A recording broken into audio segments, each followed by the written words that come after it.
Hello दोस्तों, आप जैसे आपको जो स्क्रीन में नज़र आ रहा है, आइए आपको हम बताते हैं। ये जो है आपके तिल जिला में दलित समाज की तरफ से जो भीम आर्मी है, आपको बता दें ये भीम आर्मी चंद्रशेखर आज़ाद की आर्मी है। इसी का लेके कलकत्ता में लोकसभा का चुनाव ख़त्म हो गया, जीत का जश्न मनाया यार। आपको बताते चले कि ये लोकसभा के चुनाव में ये आपको जैसे नज़र आ सकेगा, ये कलकत्ते का है।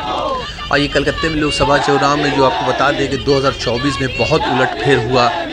लेकिन आपको ये बता दें कि उत्तर प्रदेश एक ऐसा सीट जहां पर खेला हो गया। जी हां, उत्तर प्रदेश नगीना सीट भीम आर्मी से आज़ाद समाजवादी पार्टी बनाने वाले चंद्रशेखर आज़ाद सबों को हैरान करके रख दिया। यूपी में बीएसपी बीजेपी एसपी वालों को दंग करके रख दिया। ये आपको कलकत्ते का विजुअल नज़र आया। ये लोग यहाँ पर जश्न मना रहे थे। चंद्रशेखर आज़ाद जो है अपनी पार्टी से आज़ाद उम्मीदवार से खड़े होकर सबों को जो है हैरान कर दिए और 1 लाख वोटों से 1.5 लाख वोटों के लगभग 1,51,473 वोटों से इन्होंने जीत दर्ज की। यूपी में ये दलित समाज से आते हैं। बीएसपी का वोट जो है इनको मिला है और ये दलित लोग हैं और नौजवान हैं। और ये जो बंदा इंडिपेंडेंट खड़ा हुआ चंद्रशेखर आज़ाद जो यूपी में दलित समाज से ताल्लुक़ रखते हैं, पढ़े लिखे नौजवान हैं और ये आंदोलन से निकले हुए हैं। इसी का लेके BR अम्बेडकर भवन से रवि कुमार राम के नेतृत्व में एक जश्न जुलूस निकाला गया, जो कि आपके तिल जिला से लेके मौला अली तक गया और तमाम लोग इसमें सैकड़ों जो इसके समर्थक लोग इन्होंने जश्न मनाया, दिखाया। आपको जैसे वीडियो में नज़र आ सकेगा, आपको आपके स्क्रीन में नज़र आएगा। ये आंदोलन से निकला हुआ शख्स जो है यूपी में बहुत उथल पुथल कर दिया। बीएसपी बीजेपी को हराकर 1,51,000 वोटों से सबों को हैरान कर दिया। और ये एक अच्छा संकेत हुआ कि पार्लियामेंट में एक दलित समाज का अकेला लीडर नाडर लीडर जो कि समाज के लिए अच्छी बात बताएगा और पढ़ा लिखा शख्स है और आंदोलन से निकला हुआ शख्स जो हमेशा रहता है, वो समाज के लिए बहुत सा अच्छा काम करता है। चंद्रशेखर आज़ाद यूपी से नगीना सीट से 1,51,473 वोटों से जीतकर यूपी में एक हलचल मचा दिया, अपना एक पैड बना दिया है। इन्होंने ना ही एनडीए का समर्थन लिया और ना ही इंडिया का।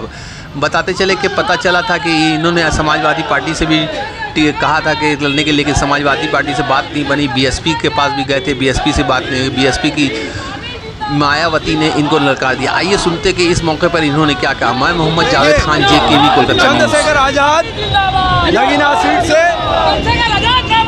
इंडिया जोट और एनडीए जोट दोनों के खिलाफ बराबर लड़ते हुए 1,51,473 वोट से जीते हैं। ये उनका अकेला का लड़ाई है और उनका जो जनमानस में जो उनका भक्ति है, जो उनका एक्सेप्टेंस है, उनके लिए जो प्यार है और गरीब मजलूम आदमी का जो भरोसा चंद्रशेखर आज़ाद के ऊपर है, ये उसका नतीजा है। और ये एक नमूना है दलित मुस्लिम को एक करके उसने इतिहास रचा है। कल पूरे भारत के दलित मुस्लिम आदिवासी का एक लौता आवाज बन के उभरेगा। जैसे कि बीजेपी गवर्नमेंट ने कहा था 400 लेकर आएंगे और अभी जो हालत हो रहा है इसको किस नजरिया से देखते हैं? क्या बीजेपी खत्म? बीजेपी बिल्कुल खत्म। लोगों का इतना गुस्सा, इतना नफरत है, सारे लोग मोदी और बीजेपी का खात्मा चाहते हैं। बीजेपी टूट के बिखर जाएगी, खोज के नहीं मिलेगा। देखिए, जिस तरह से चंद्रशेखर आज़ाद संसद पहुँचे हैं ना, उसी तरह से मोदी जी अब संसद से बाहर जाएंगे। ये बात आपको बता दूं कि ये हमारी शुरुआत हुई है और आने वाले समय में पूरे पश्चिम बंगाल नहीं, पूरे देश में आप देख लेना कि आज़ाद समाज पार्टी भीम आर्मी पूरा इस तरह से फैलेगी कि सरकार हमारा होगा, प्रधानमंत्री भी हमारे होंगे। क्या आप लोगों ने सोचा था कि इस तरीके से यूपी के सीट में 1,72,000 लाख के लगभग कोई जगह भी जीत सकते हैं? इसको उम्मीद था आप लोगों को? देखिए, मुझे तो ऐसा लग रहा है कि सच में EVM में कुछ हुआ है। मैं खुद वहाँ बिजनौर गया था नगीना लोकसभा सीट पे प्रचार करने चंद्रशेखर आज़ाद का, और वहाँ के तमाम मुसलमान और दलित एक तरफा माहौल था। मुझे ऐसा लग रहा था कि कम से कम भाई वहाँ से 10 लाख वोट से जीतेंगे, लेकिन वहाँ वोट कमा है। फिर भी हम इससे खुश हैं कि चंद्रशेखर आज़ाद जी संसद में पहुँचे हैं। जैसे बीजेपी ने कहा था कि 400 सीट लाएंगे, बीजेपी खत्म हो चुका है। ये आप जाके बीजेपी वालों से पूछिए, बीजेपी की इतनी ताकत नहीं है। वो जो 400 बोलते हैं, बंगाल में भी 200 कहा था, कहाँ है? आज तो 80 भी नहीं है उनके पास। तो उनका काम है जुमलाबाजी करना, वो जुमलाबाजी करते रहते हैं। हम जुमलेबाज नहीं हैं, हम जो कहते हैं वही करते हैं। मैडम, आपकी न्यूज़ पे क्या बोलने मांगिएगा? इतना बड़ा सेलिब्रेशन कोलकाता के अंदर मनाया जा रहा है। सबसे सबसे पहले तो सभी को बहुत बहुत बधाई हो कि हमारा एक घर का बेटा, हमारा घर का एक बंदा आज वो लोकसभा में गया है। वो हमारी खुशीदास की आवाज़ नहीं है, वो हमारे ST/SC की आवाज़ है जो लोकसभा तक पहुंची है। और वो चंद्रशेखर सिर्फ चंद्रशेखर नहीं है, हर एक बंदे में वो एक चंद्रशेखर रावण जी है।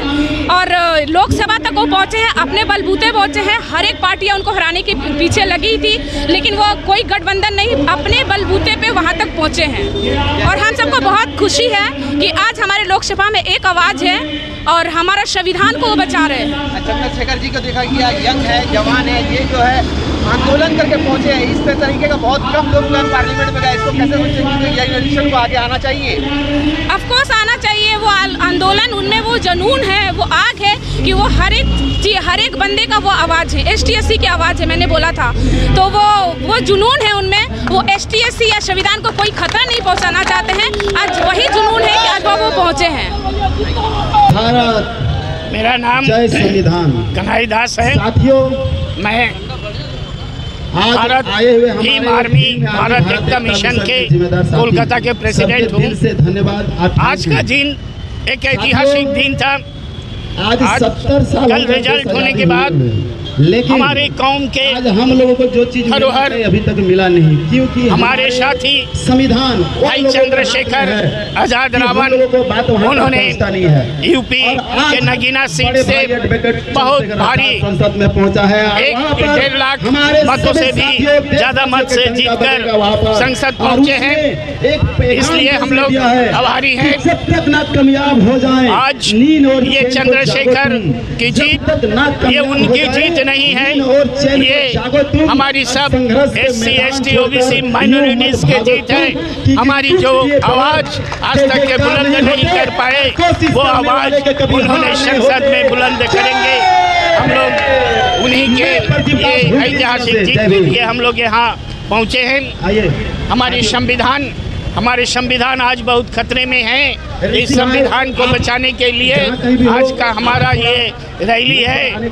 इससे पहले भी हम लोग संविधान बचाने के लिए 8 अक्टूबर 2023 को हम लोग एक महारैली निकाले थे और आज भी हमें दोबारा ये रैली निकालने पड़ा। ये निकालने के एकमात्र मकसद यही है कि हमारे भारत की संविधान, हमने अपनी बदन की खून रहते भी हमने संविधान को नष्ट होने नहीं देंगे, संविधान को हमने बर्बाद नहीं होने देंगे। और आज इसीलिए हम लोग इतने तादाद में इस जुलूस के साथ, इस रैली के साथ यहाँ पहुँचे हैं। धन्यवाद।